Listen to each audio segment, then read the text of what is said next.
I bought the house because it was cheap, too cheap, really. Two-story Victorian, built in 1901, nestled on the edge of a dying town in Pennsylvania coal country. The place was weather-worn, but stood proud, with creaking banisters, stained glass windows, and the kind of silence that city folk romanticize. I wasn't romanticizing anything. I was just broke and desperate for a place to start over. No family, no close friends, just me, a moving van, and a half box of unopened dreams. I moved in on a Thursday. By Friday night, I heard the first whisper. I remember it clearly. I was sitting on the couch, still surrounded by unpacked boxes, a cold beer in my hand, flicking through static-filled channels on an old TV. The wind outside rattled the windows and made the house groan like a weary animal. And then, from beneath the floorboards, just under my feet, James, I froze. The beer bottle slipped from my fingers and landed with a dull thud on the rug. At first, I thought it was my imagination, or maybe the wind had found a strange way to form sounds in that decaying shell of a home. But then it came again. James, a whisper low and desperate, not angry, not even threatening, just pleading. I bolted from the living room, locked myself in the upstairs bedroom, and didn't come out until sunrise. The next morning, I told myself I was tired. Moving is stressful. Old houses make strange sounds. The mind plays tricks. Right, but I didn't go back into the living room for 2 days. On Sunday night, I decided to face it. Armed with a flashlight and a hammer, I pried up the floorboards where I'd heard the whisper. Nothing but cold dirt and cobwebs. No bones, no pipes that could explain the sound, no speakers or prankster devices, just the smell of damp earth and mold. I was about to nail the boards back down when I found something. Tucked between two joists was an old envelope, yellowed, fragile. I opened it with shaking fingers. Inside was a letter, written in careful cursive. To whoever finds this, I beg of you, listen. She is still here, beneath the floor. I couldn't bury her outside. The ground was frozen. I didn't mean to do it. She just wouldn't stop screaming. Please forgive me. No signature, no date. I dropped the letter and backed away like it had teeth. The dream started that night. Dark corridors, whimpering cries, a woman with long black hair crawling toward me with her mouth sewn shut. And always, the voice, James, come back. Every night, the same dream. I'd wake up drenched in sweat, my sheets twisted around me like a straitjacket. I stopped sleeping, I stopped eating, I stopped going outside, but I couldn't leave. Some part of me, a part I don't want to admit existed, wanted to know what happened. Who was she? Why was I hearing her? On the fourth night, I brought a shovel into the living room. I don't know what came over me. I just started digging. Right there in the middle of the floor, I tore up more planks, clawed at the dirt like a madman. After maybe 3 feet down, I hit something solid. Wood, a box, a coffin. My heart thudded in my ears. My breath turned shallow. I hesitated for a full minute before brushing the rest of the dirt away. It wasn't a proper coffin, just a wooden crate, like something you'd ship supplies in. The nails were old and rusty, but someone had taken the time to seal it shut. I wedged the back of my hammer under the lid and pried it open. The smell hit me first, sweet rot and old perfume. Inside, wrapped in a tattered blue dress, was the body of a woman, long black hair, eyes wide open, and her mouth sewn shut with thick black thread. I stumbled back and vomited. I called the police. Of course I did. I tried to explain what I found. They came, dug up the rest of the area, bagged the remains and cordoned off the living room. They asked questions, lots of them. I told them about the letter, the whispers, the dreams. They looked at me like I needed psychiatric help.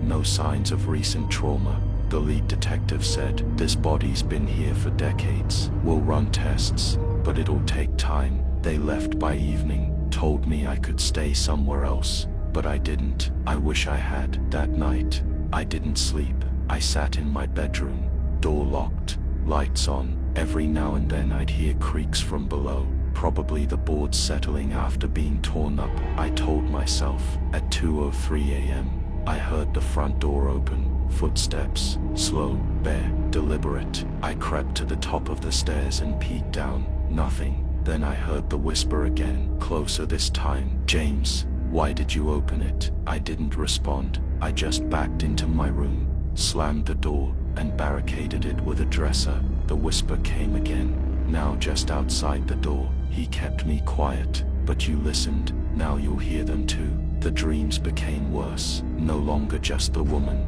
Now there were others. Men, women, children, all with mouths sewn shut, all clawing at the walls of my house from inside. I could hear them scratching beneath the floors, behind the walls, above the ceiling. Whispers, constant and maddening, filled every corner of the house. I stopped leaving the bedroom. I didn't eat for days. When I tried to leave, the front door wouldn't open. The windows wouldn't shatter. The house wouldn't let me go. On the 7th night, I broke. I tore open the walls. In the attic, I found old portraits, photos of a family I'd never seen before. A tall, grim-looking man, a woman in a blue dress, and 2 children, written on the back in faded ink. The Tanners, 1932. Under the floorboards in the hallway closet, I found another box, smaller. Inside, bones, child-sized. The whispers grew louder. I realized what the house was. Not haunted, not cursed, hungry. It fed on silence, secrets, hidden things. It fed on those who listened, and I had listened. I write this now in what's left of my mind, sitting in a house that groans with the weight of the dead. I've lost track of the days. My nails are black with dirt. My eyes ache from lack of sleep. I keep finding new walls to tear open, new floorboards to lift, new boxes beneath the earth. And each time I open one, I hear more voices. They thank me, they whisper my name. Sometimes when I press my ear to the floor, I hear them chanting together, soft and low.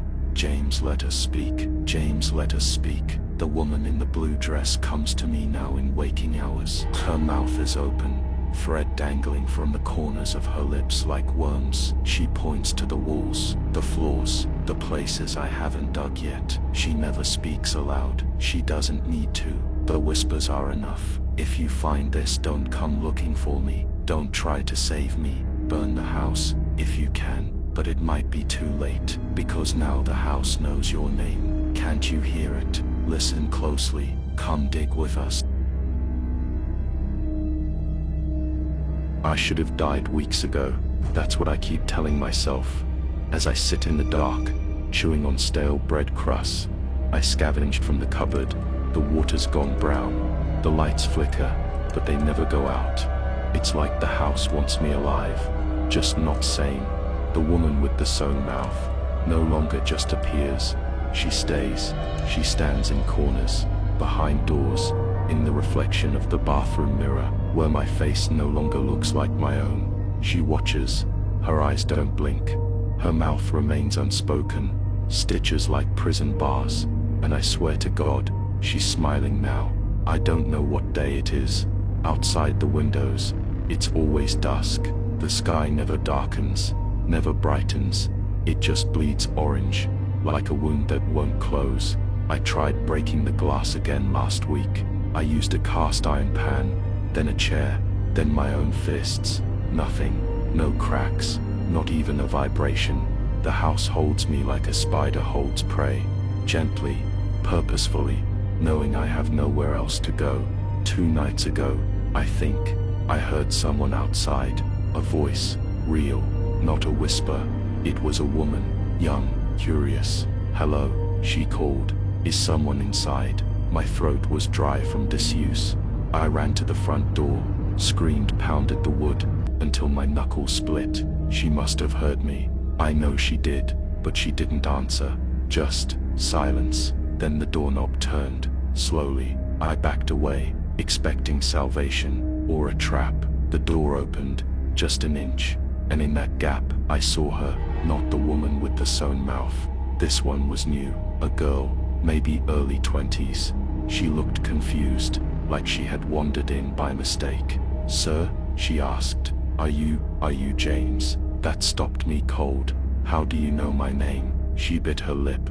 "Your house was listed online, the real estate site." I saw your name in the old title records. I didn't think anyone was still here. I blinked. My house was still listed. Before I could respond, the door slammed shut between us. I lunged for it, but it was already gone. The dusk outside swallowed her whole. Now I know what the house is doing. It's luring them, one by one. I was the first in years, maybe decades, but it's not satisfied with just me anymore. It wants new listeners, fresh diggers, curious minds to whisper to. The girl will come back. I feel it in my bones, and when she does, the house will trap her too, just like it trapped me. I found another letter last night, not hidden. This one was placed neatly on my bed. New paper, fresh ink, written in that same beautiful cursive as the first, but this one had a name. Forgive me, Abigail. It was signed, Walter Tanner. My hands trembled as I read it. He confessed to everything. The children, his wife, the guests who came and never left, the mouths he sewed shut to stop the screaming. Silence is sacred, he wrote. The house listens when the world is quiet. It needs obedience. It punishes sound. Walter Tanner wasn't just some madman. He was the caretaker, the vessel, just like I am now. The whispers told me where to go next. The basement. I'd avoided it all this time. I didn't even know the house had one. The door had been hidden behind a crumbling bookcase. When I moved the shelf, cold air rushed up like breath from a corpse. The stairs were narrow and steep. The wooden slats groaned under my weight. I carried a lantern I found in the attic, not because I was afraid of the dark. I was afraid of what I'd see in the light. At the bottom, stone walls, ancient and slick with moisture, chains hung from the ceiling, rusted, used, and in the center, a circle of symbols, drawn in chalk, old ones, not from any language I knew. Bones surrounded it, tiny ones, children. I don't remember screaming, but my throat was raw when I woke up on the basement floor. Hours later, with chalk dust on my fingertips and blood on my palms. Tonight, she came closer, the woman in the blue dress. She knelt beside my bed while I pretended to sleep. Her hands were cold against my face. She brushed my hair back and leaned in, stitches brushing against my ear. She whispered without moving her lips, "You're almost ready." I don't know what that means, but I can guess. The house chose me for a reason. I listened, I dug, I released them. Now they want me to take Walter's place, to become the next caretaker, to keep the whispers alive. There's a hammer beside me, a needle and black thread on the table, and a new letter, blank, waiting for my confession. I don't want this, but I'm so tired of resisting. The house doesn't kill you, it makes you belong. If you find this, and I hope you don't listen, don't answer when they whisper, don't open the floor, don't read the letters. Silence is the only thing that keeps you safe, but it's too late for me. Tonight, I hear new footsteps upstairs. The girl is back, and I'm walking up to meet her, with the thread, and the needle, and the secret.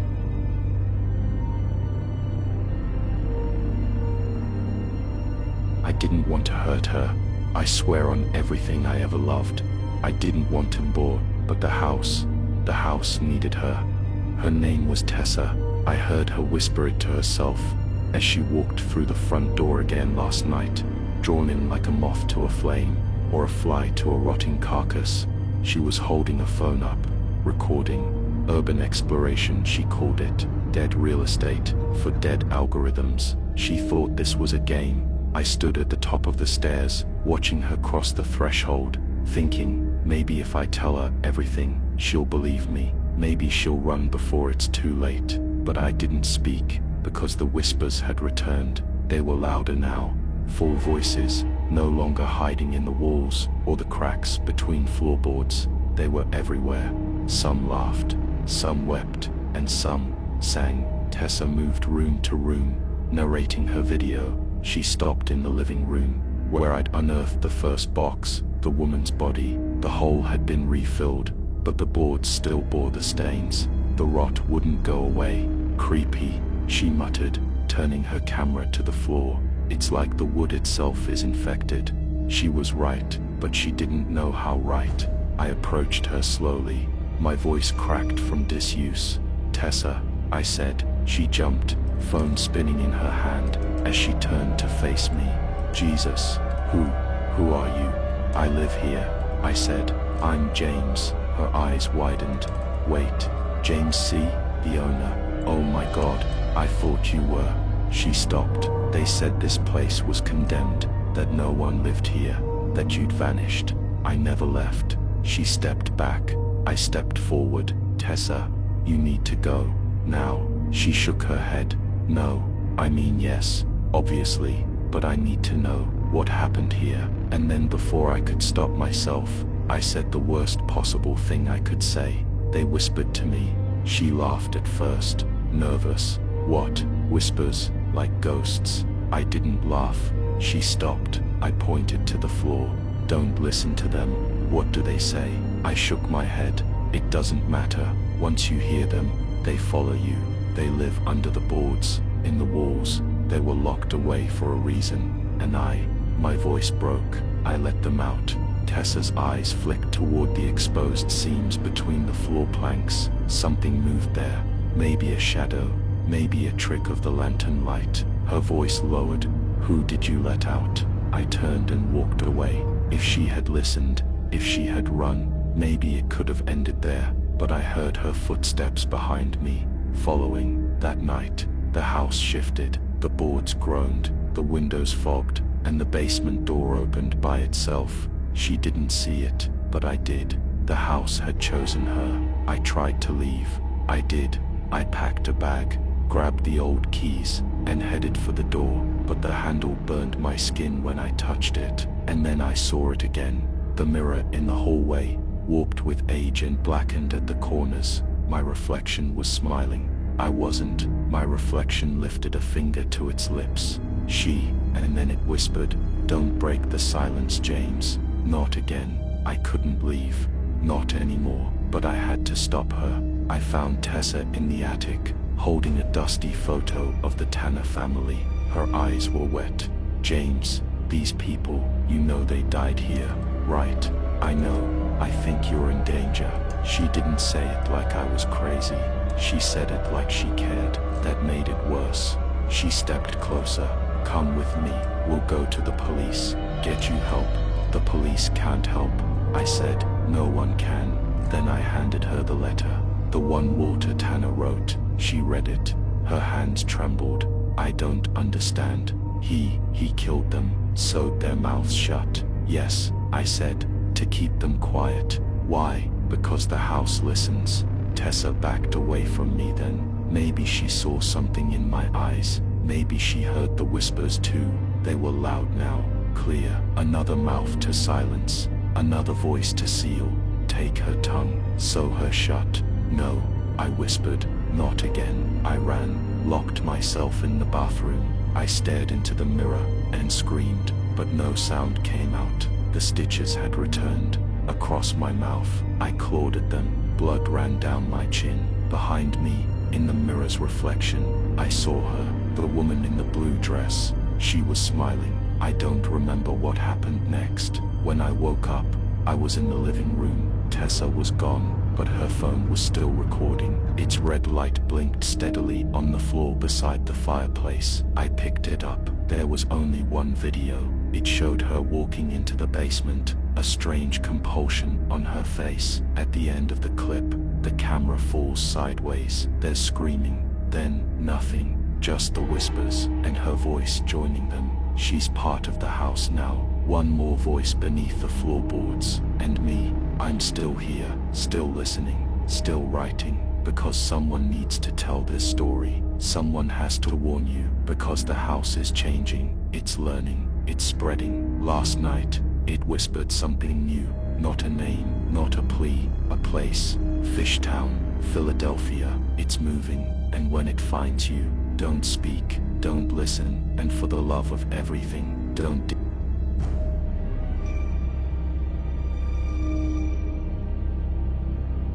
People think a forest dies when it drowns. They're wrong. Sometimes that's when it starts breathing. My name is Thomas L. And if you're reading this, it's probably too late, but I'll tell my story anyway. Maybe someone will believe me. Maybe someone will stay away. It began with a light. A lantern, flickering where no light should be. I moved to Whitaker Hollow after the world forgot about me. My writing career had flatlined, and I was tired of watching life drain away behind deadlines and empty bottles. So I bought a cabin, cheap, abandoned for years, half-rotted on the edge of what used to be the old Black Hollow forest. They flooded that forest decades ago to create the reservoir, said it was necessary for the dam project, said the water would submerge the trees, the old mining trail, even the cemetery. Most of the town moved away afterward. What was left of it became a ghost shell, but the trees never really died, even half submerged, even sunken. They clung to something, like they were waiting. The first time I saw the lantern, I'd been here 6 nights. It was maybe 2 a.m., and I couldn't sleep. I was sitting on the porch with a coffee and a cigarette, staring into the mist that curled off the lake, then flicker, just a soft orange glow between the trees. Maybe 100 yards out, it bobbed slightly, like someone was walking through the water with an old oil lamp. I thought it was a ranger or some drunk fisherman. I watched it for a minute before it vanished. No sound, no boat, just gone. Next night, same time, there it was again, closer. I started asking questions in town. Old man Higgins at the general store chuckled when I mentioned it. "You've seen the lantern man," he said, not quite joking. "Or maybe one of the children." I asked him to explain. "They say," he whispered, glancing around, "when the forest drowned, it didn't die, it changed, started feeding on grief, memory, and sometimes it calls to folks, shows them someone they lost, guides them into the water with a lantern." I tried to laugh it off, but something about the way his eyes stayed cold while he smiled told me not to press further. The third night, the lantern came right up to my shoreline. I should have turned away. I should have gone inside and locked the door. Instead, I stepped down toward it. There was no sound, no footsteps, no rustling, just the steady glow. As I got closer, I realized the light wasn't resting on the water. It floated slightly above it, bobbing as if carried by invisible hands. Then it moved back, just a few feet, inviting me forward. I didn't follow, but I didn't sleep that night either. I started dreaming about the drowned forest, about roots curling like fingers, about mouths under the water, silently screaming, and always, the lantern. A week later, I found the journal. It was tucked beneath the floorboards in my bedroom, wrapped in a moldy oilcloth. The paper was warped, the ink faded, but I could still make out some of it. The handwriting belonged to a girl named Emily Cartwright, 12 years old. Her final entry: "He says if I follow the light, I can see my mother again. I want to believe him. I'm not scared anymore, just tired of being forgotten. I hope it's warm where he's taking me." That was dated October 17th, 1974. She was listed among the Black Hollow Reservoir drownings, but the bodies were never recovered. I thought about leaving, packing up, and driving far, far away, but the forest had tethered me. My dreams got worse. I'd wake up wet, mud on my feet, leaves in my bed, and sometimes I'd find myself standing at the edge of the lake, with no memory of walking there.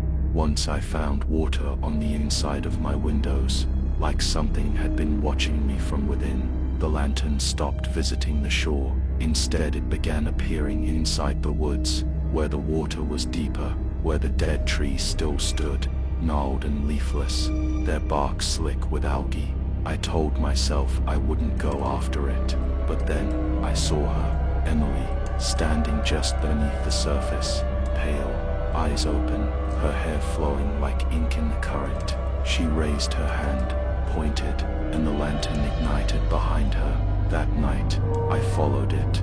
The water was up to my chest by the time I reached the base of the submerged hill. I should have drowned, but something kept me upright, carried me deeper. The forest below was intact, like time had preserved it. trees rooted in nothing, stones with names worn away, and deeper still, the cemetery. Half the headstones leaned like crooked teeth. One of them had my name, Thomas L. born 1983, died 2023. I ran, or tried to, but the lantern was there again, waiting. I don't remember getting back to the cabin. I woke up soaked, coughing black water. There were scratches on my arms, thin, vertical, like claw marks, and under my fingernails, bits of wood, the kind you'd find on an old coffin. The forest began to follow me. I heard water dripping inside my walls. Sometimes I'd hear tapping from beneath the floor. Once I woke to find muddy footprints in the kitchen, child-sized. They led to the basement door. I sealed it shut with 6-inch nails and salt. Didn't matter. The door opened the next night. I called a priest, Father Merton from the neighboring county. Didn't say much, just asked him to bless the house. He walked around silently, sprinkling holy water and muttering prayers. When he reached the back porch, he froze. "What's wrong?" I asked. He was staring into the trees. Then he said, "That light, it's not meant for you," and left. He never returned my calls after that. The last night, the whispers started, soft at first, like wind, then louder. "Come home." We kept the light on. "She's waiting." I held out as long as I could, but something inside me snapped. I needed answers. I needed to know. So I returned to the drowned forest. One final time, the lantern lit my path, down the same slope, past the cemetery, into the hollow, and there, at the heart of the submerged world, I saw them, dozens of them, children, men, women, all pale, all sunken, all staring with hollow eyes, and each held a lantern, except one, Emily. She stepped forward, spoke, not with her mouth, but into my mind. "You brought words to life. Now we need your voice to stay alive. Speak our names, write our stories, give us light." I said no. I turned and ran. The forest screamed, not with sound, but pressure. Roots clawed at my legs. Cold water filled my lungs. Then, silence. I woke up on the shore, alone. No lantern, no voices, no Emily. Just a ring of footprints in the mud around me. But I know I didn't survive that night. Not really. Now I write, not for readers, not for fame, but because the lantern needs a storyteller, needs someone to remember, someone to give it light, and each night it gets closer again, flickering outside my window, waiting, and I know one day, I won't be strong enough to resist. So if you see the light, don't follow it, even if it shows you someone you miss, even if it calls your name, because the forest may be drowned, but it's not dead, it's waiting for you. I tried to leave Whitaker Hollow last week, packed up everything that hadn't rotted or been stained by the mildew creeping through the walls, got in the truck, drove until the forest disappeared in my rear view. I made it 20 miles before I hit fog so thick I could barely see the road. GPS stopped working, compass spun in circles, then the headlights flickered, and there it was, the lantern, floating dead center in the highway. I braked hard, the truck stalled. When I got out, the forest was back, surrounding me. I hadn't left. I never left. I haven't tried again since, because now I understand. This place, it doesn't let go, not of people, not of memories, not of pain. Every night, the lantern burns a little closer. It no longer waits politely at the edge of the trees. Last night, it was in my hallway. No footsteps, no door opening, just soft, orange light flickering across the walls. There's water in the light. You know, you can hear it lapping softly if you listen close, and if you really pay attention, you'll hear the whispers, not loud, not angry, just sad, tired, endless. I've started seeing people, not like you see a neighbor at the mailbox. These people are, between, transparent sometimes, other times so solid, I've nearly spoken to them. They wear 1940s coats, 1960s dresses, mining helmets from a century ago. Somewhere nothing but the tatters they drowned in. They don't speak, but they always follow. I used to run, now I just nod. We've become something like roommates.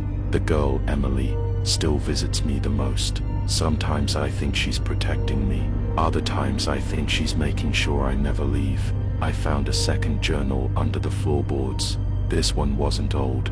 The pages were pristine, the ink fresh, but it was in my handwriting, and I never wrote it. It starts with "The forest gave me light. Now I must give it stories," and page after page is filled with names I don't recognize. Whole lives, entire tragedies, each ending the same way. They followed the lantern. I don't know where this writing comes from. Sometimes I wake up with ink on my fingers, pages I never remember crafting, but I can't stop. The forest won't let me. They say hell is fire. They're wrong. Hell is water, cold, deep, and hungry. This may be my last message to the outside world. There's no signal anymore, no mail, no visitors, just the occasional wind that carries whispers. If you dare to listen, they say, finish the story. Don't leave us in the dark. I'm tired, but maybe, if I give them enough stories, they'll let me sleep. Maybe, if not, then when you come here, and you will, one day, just remember, when the light appears in the trees, look away, or you'll become one of them. Another shadow in the drowned forest, another name whispered beneath the water, another hand holding a lantern, waiting for someone like you. October 21st. The forest spoke to me last night, not in words, but in images, visions. I was awake, completely awake, but the room shimmered like heat rising off pavement. Then the walls melted into bark, and the floor groaned like wet timber. I saw him, the man behind the lantern. He wasn't alive, not anymore. His skin hung like waterlogged cloth, face bloated and pale, but the eyes, they were wrong, too bright. They didn't belong in a corpse. He stood beneath a crooked pine, holding that same flickering lantern, but unlike the others, Emily, the children, the miners, this man wasn't trapped by the forest. He was the forest. He moved through it, commanded it, fed it. The origin, as the vision told it, he was once a firekeeper, a miner during the 1890s. They called him Elias Cartwright, one of the first to settle near Black Hollow, the kind of man who believed in order, in ritual, in lighting the lanterns every evening along the mine shafts, so none of the workers lost their way, until the cave-in. Dozens dead. Elias survived, but something inside him broke. They said he came out carrying only one lantern, his, and walked straight into the woods, muttering about the dead being lost, calling to him, needing light to find their way. A week later, his wife and daughter vanished. Their cabin stood empty, lanterns still burning on the porch. The townsfolk said Elias went mad, searched the forest nightly, holding that damned lantern, calling for his daughter Emily. He kept walking the drowned paths. Even after the mining company flooded the woods, they never saw him again. Not alive, anyway, but the lantern, it never went out. October 22nd, I woke up today with water in my lungs again, coughed for nearly 10 minutes. Before I could stand, there were wet footprints on the ceiling. Yes, the ceiling, like someone had stood above me all night, upside down, dripping, and the smell of oil, lantern oil, thick, metallic, like something ancient. He's getting closer. October 24th. Emily came to me again. This time she spoke, a whisper, a single word, run, but I can't. I tried once, remember? You can't run from a forest that's inside you now. October 25th. The fire plan. There's only one thing trees fear, fire, so I've built a perimeter, kerosene, salt, matches, a circle around the cabin. Tonight, I'll light it, and either I'll burn the forest back to hell, or I'll burn with it. Either way, this ends. October 26th. Final entry. The forest laughed at me, not a sound I can describe, like wind through dead lungs. The fire lit, but it didn't stop him, it only summoned him. I saw him walk through it. Elias. his lantern gleaming like a second sun. The flames bent around him like scared dogs, and behind him, the children, the miners, the drowned, their lanterns flickering in rhythm, pulsing like a heartbeat. I collapsed, and he knelt beside me, placed the lantern at my feet, said nothing, just watched, until I passed out. Now I write this, unsure if I'm alive, or dreaming, but the lantern is still there, burning at the edge of my bed, unmoving, waiting. I think I understand now. He doesn't want to kill me. He wants a keeper, a voice, a chronicler. The forest has too many dead, and too few who remember them. So it keeps me here, feeds me visions, stories, names, pain. All I can do is write and warn. If you ever find this cabin, and you see the lantern, don't pick it up, no matter what it shows you, because the moment you do, the forest will breathe you in, and you'll never leave. Not truly. You'll light your own lantern, and wait, just like me.